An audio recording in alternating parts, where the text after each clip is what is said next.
Vous êtes sur Midi 1 et soyez les bienvenus dans ce nouveau numéro de Croissance Verte. Aujourd'hui, nous vous emmenons sur les dunes du lac Rose au Sénégal pour assister à la première édition de l'Extrême E. Il s'agit d'un championnat de course automobile utilisant des SUV électriques. L'événement est organisé et lancé cette année par la FIA, la Fédération internationale de l'automobile. L'événement entre dans le cadre de la Green Mobility. Il s'agit de l'écomobilité ou la mobilité durable. C'est une notion apparue dans le sillage des questions de développement durable. La mobilité durable désigne ainsi la conception, la mise en place et la gestion de modes de transport jugés moins nuisibles pour l'environnement. À travers notre reportage en première partie d'émission, nous vivrons les temps forts de l'Extrême E au pays de la Teranga et nous verrons les différents programmes mis en place par les organisateurs. Et pour avoir un éclairage approfondi en deuxième partie d'émission, nous sommes avec le professeur Cheikh Mohamed Fadal Kébé, enseignant-chercheur à l'école supérieure polytechnique de l'université Cheikh Anta Diop de Dakar. Vous effectuez vos recherches au laboratoire Eau Énergie, Environnement et Procédés Industriels, où vous êtes le coordonnateur de la filière énergétique. Vous êtes également le secrétaire chargé de la formation, de la recherche et de l'innovation au Conseil patronal des énergies renouvelables du Sénégal, COPERES. Monsieur Kébé, merci d'avoir accepté notre invitation. C'est moi qui vous remercie pour cette invitation et discuter donc d'un sujet très porteur sur, disons, la mobilité, mais surtout la green mobilité qui est la mobilité verte. Et nous nous retrouvons sur ce plateau juste après notre reportage sur les dunes du lac Rose au Sénégal. C'est un reportage signé Jean-Paul Ndour et Bachir Bodian.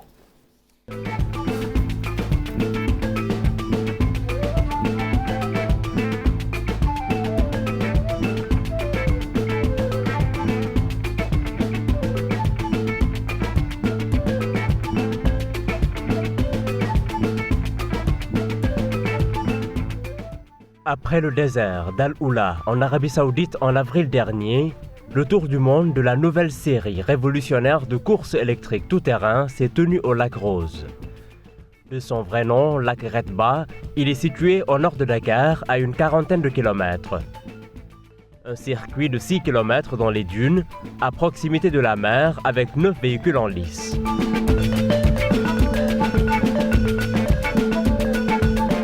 Depuis juillet 2020, AFC Energy collabore avec Extreme E.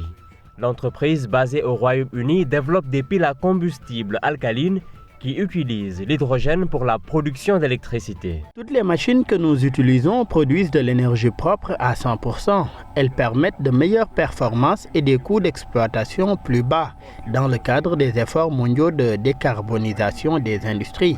Le Sénégal est un très beau pays avec de très belles plages à préserver. L'eau sous-produit de l'utilisation des générateurs à pile à hydrogène pour la recharge est aussi beaucoup utilisée.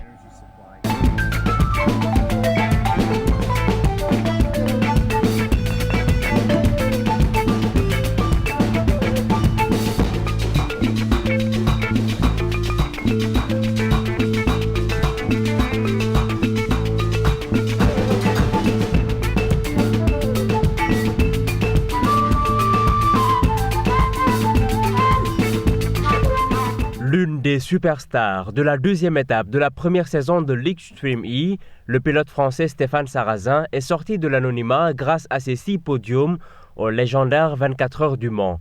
Il nous accorde quelques minutes juste avant la demi-finale. Ça s'est plutôt pas mal passé. On est parti, on va dire, avec un rythme assez prudent pour faire les qualifications. On a accéléré au fur et à mesure et on se retrouve 5e. Donc là, ça va se jouer, la place pour la finale va se jouer maintenant. Donc il faut faire une très belle course.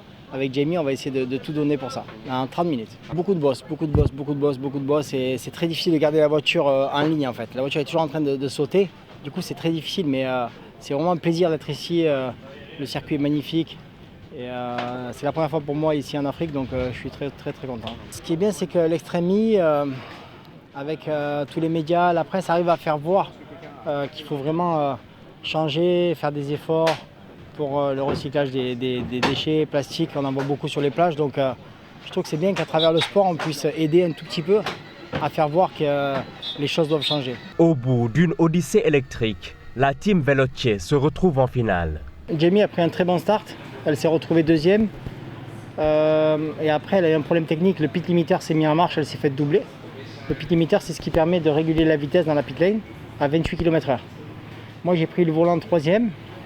Premier virage, le pic limiteur s'est mis en marche, donc la voiture elle n'avançait plus. Très heureux d'être en finale pour Veloce. Après la première course qui était très difficile, là ça fait plaisir de se retrouver en finale. C'est un câble qui était défaillant, donc ça peut arriver à tout le monde. Et c'est un nouveau championnat, une nouvelle voiture, donc on va découvrir des choses au fur et à mesure et on va essayer de progresser. Cet importateur de pneus a été invité à vivre le prestigieux événement de très près. Ça fait une semaine déjà que je suis là. Et voilà, on vient profiter un petit peu de cet événement assez unique au Sénégal et dans le monde même, puisque c'est le premier événement mondial de véhicules électriques, de rallye électrique. Donc c'est toujours bien d'explorer de nouvelles choses. Hein. L'électrique c'est assez innovant, maintenant on verra sur le long terme ce que ça donne. C'est toujours bien au niveau du recyclage, etc. Voici le promoteur de l'événement. Une série de 5 courses avec des SUV électriques qui s'affrontent dans des environnements endommagés ou affectés par les problèmes climatiques et environnementaux. L'Extreme, c'est un nouveau championnat électrique qui veut promouvoir la mobilité propre, mais surtout utiliser le sport comme une plateforme pour passer les messages des problèmes que la planète a et essayer aussi de trouver des solutions et de faire des actions spécifiques pour combattre ces problèmes-là. Chaque course a un thème et ici au Sénégal, le thème c'est les océans. Il y a beaucoup de problèmes dans les océans et on veut faire cette course ici à côté de l'océan Atlantique pour faire voir certains problèmes et peut-être certaines des solutions. Le projet Legacy a pour objectif d'apporter son concours aux communautés pour une meilleure préservation de leur biotope. La zone de Niague-Lac-Rose en a déjà bénéficié. Pour que l'écosystème soit à son meilleur, dans le sens où la propreté est respectée. On essaie d'avoir les comportements, en tout cas d'inspirer aux comportements les plus citoyens, éco-citoyens possibles, pour que collectivement on puisse prendre en charge cette question qui a lien avec la préservation de l'environnement et plus largement avec les changements climatiques.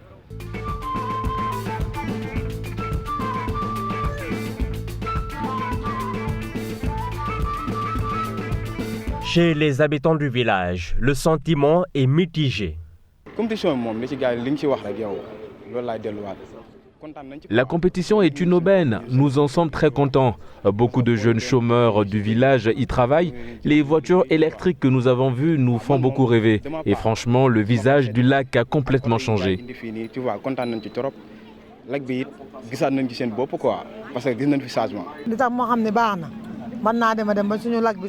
C'est probable que notre lac soit restauré, mais nous, les vendeuses, sommes laissés en rade. Pourtant, à cause d'eux, on ne peut plus vendre comme avant. La prochaine fois, qu'ils ne nous oublient pas. Nous ne voyons plus les clients. Les autres corps de métier et les habitants du village ont été dédommagés. Même 25 000 francs, soit près de 40 €, auraient fait l'affaire. Néanmoins, nos enfants y travaillent. Donc c'est pas mal.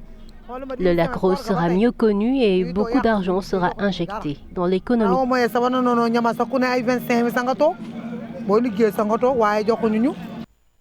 Métaphoriquement, c'est la fin du moteur combustible et le début de l'électrique que prônent les organisateurs. Un idéal et un symbolisme très important qu'un endroit si mythique pour les courses automobiles soit à l'avant-garde du futur de l'automobile. Chaque course, on essaie de trouver un endroit fantastique, un endroit spécial. Et moi, quand je réfléchissais, quand j'organisais le championnat, tout au début, je réfléchissais où faire la course de l'océan. J'avais dans ma mémoire la fin du rallye Paris-Dakar. Et la fin du rallye Paris-Dakar, c'était sur la plage du lac Rose. Et j'ai trouvé ça fascinant. Et quand je devais trouver un endroit, j'avais des amis ici au Sénégal, mon partenaire Naxon Mimran, et aussi mon bon ami le ministre Diania, et on est venu ici. On a vu le lac Rose, on a décidé que c'était un endroit fantastique pour faire cette course. Il y a du plastique sur les plages, mais ça c'est pas un problème sénégalais. Le plastique vient pas du Sénégal, c'est du plastique qui flotte dans les océans et qui vient se déposer sur les plages. Alors il faut trouver des solutions pour changer ça. Il faut arrêter le plastique avant qu'il va sur la mer, dans les rivières, ça c'est une solution. Une autre, c'est de trouver des solutions aussi de nouvelles technologies. Par exemple, on essaye, avec l'Agence environnementale du Sénégal et avec nos partenaires de Polymateria, un nouveau type de plastique qui pratiquement disparaissent après 226 jours. Il y a des différentes solutions. Il y a des autres problèmes comme la montée du niveau de la mer. Et on voit des problèmes qui arrivent avec ça. Par exemple, à Saint-Louis, à des autres endroits. Ça, c'est un problème global. c'est la glace qui est en train de s'effondrer dans l'Arctique qui fait monter le niveau de la mer. Il faut réduire les émissions de carbone. Mais ça doit être fait à niveau global et c'est surtout les pays qui font le plus tôt d'émissions, comme la Chine, comme les États-Unis, qui doivent vraiment, comme l'Europe, qui doivent vraiment réduire ces émissions. Alors bon, il y a des problèmes, on est tous connectés et la preuve c'est qu'on est au Sénégal, après on va aller dans l'Arctique, là-bas la glace s'effondre, ici la mer monte. L'océan X-Prix a donc marqué le retour de la course tout-terrain sur l'un de ses parcours d'origine. L'emblématique Paris-Dakar qui a débuté en 1978 dans la capitale sénégalaise.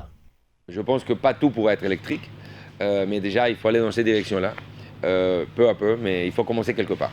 Et je pense que le sport avec les voitures électriques c'est un bon moyen de commencer à faire plus connues les voitures électriques et comme ça les gens réfléchiront à acheter un jour une voiture électrique. Globalement je suis très satisfait, on a eu un accueil fantastique ici au Sénégal, j'ai eu l'honneur d'être reçu par le président Macky Sall qui nous a montré tout son soutien, j'ai eu le soutien de la fédération avec le président Abdou, j'ai eu le soutien du gouverneur de Dakar qui était vraiment extraordinaire, de toutes les autorités, on a vraiment été très bien reçus et j'espère qu'on fera de cette épreuve une épreuve qui va retourner ici tous les ans. L'organisation de cet événement laisse un bel héritage au Sénégal. Avec le programme Legacy, Extreme E soutient le reboisement et la protection de plus d'1 million de mangroves le long du littoral sénégalais.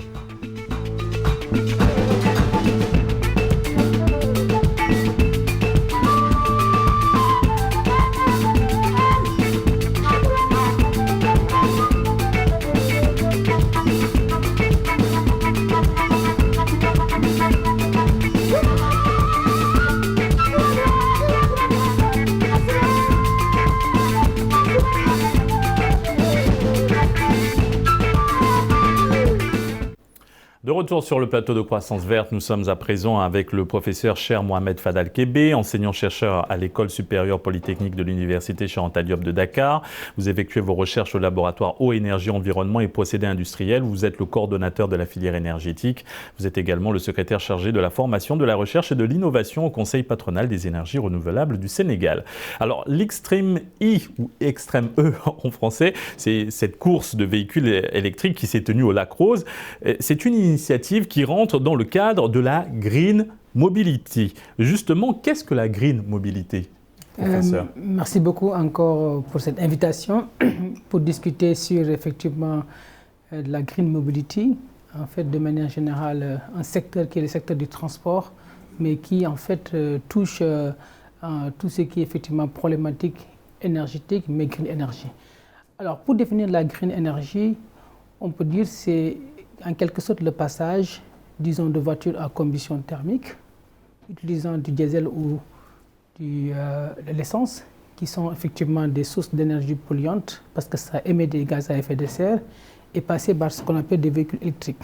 Donc on passe, disons, d'une forme donc, de propulsion qui est en fait thermique, avec de la combustion, vers, disons, une propulsion électrique. C'est ça en fait qu'on appelle, disons, véhicule électrique. Maintenant, si la source d'énergie qui doit alimenter ces véhicules électriques, on réfléchit pour le faire avec des énergies renouvelables, l'énergie éolienne ou l'énergie solaire, là on peut parler carrément donc de green energy. Pourquoi est-il important de promouvoir cette green mobility dans des pays comme le Sénégal? C'est important donc de promouvoir cette green mobility. Comme je l'ai dit, on est dans ce qu'on appelle la transition énergétique. Parce que l'environnement aujourd'hui a été complètement, disons, sapé. On a eu beaucoup de pollution. Et donc, toute activité tendant à réduire donc, la consommation énergétique et à aussi permettre de développer les énergies renouvelables va être, disons, quelque chose d'extrêmement intéressant. Et donc, le transport, comme on l'a dit, va, tel qu'on le fait en ce moment, non seulement utilise, disons, du diesel ou de l'essence, et cette combustion émet des gaz à effet de serre et donc contribue au réchauffement climatique. Et si on permet d'avoir des éléments qui nous permettent de changer effectivement le mode de transport de par sa propulsion, c'est extrêmement intéressant parce qu'on lutte contre, disons, l'émission des gaz à effet de serre. Autre élément important, c'est que aussi quand vous prenez effectivement la combustion par, disons, des moteurs thermiques, vous avez de la pollution et qui pose des problèmes de santé parce qu'il y avait des particules fines qui sont émises dans l'atmosphère. Et donc l'un dans l'autre, c'est, disons, des éléments extrêmement intéressants que les populations africaines, le Sénégal là, doit adopter parce que ça fait partie effectivement des politiques, en tout cas de promotion donc, de l'énergie verte pour pouvoir effectivement en tirer beaucoup du point de vue économique, du point de vue sanitaire, mais aussi répondre aux problématiques environnementales. Professeur Kébé, sur le continent, est-ce que la mobilité durable est aujourd'hui une réalité? Elle n'est pas une réalité parce qu'encore une fois, c'est ça le problème, disons, de l'Afrique. On est toujours quand même, quelquefois, il faut avoir le courage de le dire à la traîne. Donc depuis quelque temps, si je prends le cas, disons, du sujet qui nous réunit, qui est le transport, sur ce volet de transport, on voit bien qu'il y a un changement. Quand vous allez en Europe aujourd'hui, dans les publicités et un peu partout, dans l'usage effectivement utilitaire, le véhicule électrique n'est plus quelque chose, disons, qui tombe du ciel. C'est quelque chose qui est quand même dans les mœurs. De plus en plus, les gens, quand ils vont changer, ils vont en fait utiliser du véhicule électrique. Alors qu'en Afrique, aujourd'hui, si vous regardez, c'est encore des quantités à la limite infimes. Si on doit compter le nombre de véhicules électriques, ce n'est pas beaucoup. C'est pourquoi même ce reportage, on peut en dire quelque chose sur, disons, ce rallye. Mais pour moi, c'est un bon prétexte pour pouvoir effectivement amener des concepts, dire aux gens qu'il y a aujourd'hui une réalité de moteur électrique qui est là et qui permet effectivement de dire il va falloir qu'on réfléchisse, qu'on soit dans cette mouvance de dire que nous devons nous aussi prendre, disons, ce véhicule de la transition énergétique dans aussi le transport. Alors, quelles sont les opportunités que pourrait offrir la mobilité durable pour les pays de la CEDEAO? Beaucoup de possibilités. Et même, je pense que la CEDEAO, en termes de réflexion, est en train, disons, d'en parler. Aujourd'hui, le Centre des énergies renouvelables et de l'efficacité de la CEDEAO, basé au Cap-Vert, qui est le bras technique, effectivement, de pays de la CEDEAO, sur tout ce qui est énergie renouvelable, efficacité énergétique, a un axe fort sur, effectivement, ce qu'on appelle les smart cities, donc les cités vertes. Et dans ces sites verts, au-delà de l'aspect, disons, production d'énergie renouvelable pour les maisons, pour tout ce qui est activité génératrice de revenus, il y a carrément un volet transport green. Parce que ce transport green est extrêmement important, parce que c'est quand même une source d'émissions. Et aujourd'hui, qu'est-ce que les gens font? Les gens sont en train effectivement de regarder comment nous allons, à l'instar de tous les pays, promouvoir ces solutions de techniques de véhicules électriques pour des véhicules utilitaires, pour tout ce qui est véhicule de transport, pour tout ce qui est effectivement, même le petit transport aujourd'hui pour la mobilité, il y a énormément de réflexions qui se font. Maintenant, ça demande quand même une certaine façon de faire, ça demande, disons, des filières, et il y a beaucoup d'éléments qu'il faudrait engager dans la réflexion, mais c'est quelque chose qui est dans les agendas, parce qu'il y a de l'intérêt, comme je disais tout à l'heure, économique, il y a de l'intérêt de pouvoir aujourd'hui produire de l'énergie localement pour, en fait, donner de l'énergie à ces véhicules électriques, mais surtout il y a de l'intérêt environnemental, parce qu'on va aller vers des solutions qui sont propres, moins de pollution, et donc c'est important pour aussi même le volet sanitaire. Et vous l'avez dit, aujourd'hui, de plus en plus de pays dans le monde promeuvent la fabrication de véhicules électriques, une façon de réduire leur émission de carbone. Quels sont les enjeux pour le Sénégal et les pays africains en général? Alors, les enjeux pour le Sénégal, c'est qu'aujourd'hui, si on va, disons, à cette, disons, politique de vouloir déjà commencer à promouvoir des solutions de véhicules électriques, ça veut dire qu'on peut commencer à agir sur ce qu'on appelle un développement inclusif à travers ces technologies. Pourquoi? Parce que quand vous prenez un véhicule thermique, c'est de l'essence encore, c'est du fuel qu'il faudrait importer. Quand vous avez un véhicule électrique, vous avez le choix de produire votre électricité. Et aujourd'hui, la tendance et la dynamique, c'est qu'on dit que ces véhicules électriques, la source d'énergie, les batteries, en tout cas, sont chargées à partir des énergies renouvelables. Donc, quand on installe une filière, disons, de véhicules électriques, ça veut dire que tout de suite, on peut réfléchir, disons, dans l'ensemble, disons, des secteurs énergie, et se dire pourquoi pas maintenant, il va falloir, au-delà, disons, de la proposition donc, de l'énergie pour les maisons, mais on peut aussi intelligemment réfléchir pour pouvoir mettre en place des dispositifs qui sont des bornes électriques, comme ça se passe, disons, dans les pays, pour pouvoir utiliser l'énergie solaire, utiliser l'énergie renouvelable, et même pourquoi pas aller plus loin. On l'a dit dans l'émission, promouvoir effectivement la production d'hydrogène, qui est aussi une autre source d'énergie qui permet donc de pouvoir en fait alimenter ces véhicules électriques. Donc clairement, quand un pays s'engage dans cette dynamique donc, de green energy, ça veut dire qu'il y a des possibilités de pouvoir développer des filières locales. Et aujourd'hui en Afrique, c'est un moyen aussi important et sûr pour pouvoir développer de l'activité économique, de l'activité technique sur effectivement les énergies renouvelables. La transition écologique passe également par la sensibilisation des populations. Et justement, qu'en est-il des populations? Ont-elles déjà cette culture de faire recours à des solutions écologiques du genre sur le continent? Alors, je pense qu'au-delà même de ce sujet qui nous réunit sur, effectivement, est-ce qu'on a une promotion ou une sensibilisation sur la green mobility? Donc, le problème reste entier. pour tout ce qui est développement, disons, vert, tout ce qui est énergie renouvelable, emploi vert, c'est que pour moi, ça c'est en fait, disons, la tâche de tout le monde, la tâche de l'État, la tâche des secteurs privés, la tâche des ONG. Parce qu'encore une fois, ce n'est pas, disons, des attitudes qui viennent, qui sont là, parce qu'on est quand même sur des populations qui souvent ont un quotidien très difficile, et le recours à des solutions propres ou il y a des dispositions propres, n'est pas aussi évident que ça. Donc ça veut dire qu'il va falloir une bonne stratégie de sensibilisation, parce que cette course, par exemple, est un moyen, plus ou moins entre autres, pour déjà donner une idée de l'existence des véhicules électriques. Je pense qu'en d'autres thèmes aussi, il va falloir qu'on puisse, en fonction de l'ensemble des agences qui sont là, qu'il y ait en fait, disons, du travail très bien ciblé, en fait, une bonne communication sur la sensibilisation des populations. Parce que c'est extrêmement important ce volet. Quelles que soient les solutions innovantes, les solutions technologiques, si ceux à qui ces solutions sont destinées ne sont pas sensibilisés, l'acceptation locale va être difficile à être gagnée. Et donc, à mon avis, en Afrique, on est encore à la traîne par rapport à ces sensibilisations et il va falloir effectivement l'inscrire dans les agendas. Et pourquoi nous sommes à la traîne sur le continent? Quelle analyse faites-vous de l'usage de la mobilité durable?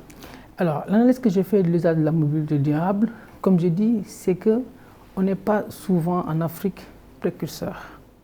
En Afrique, on a une dynamique qui est là, c'est de dire on attend ce que les autres font, après on essaie donc de voir ce qui se passe et puis on essaie de pouvoir donc s'adapter.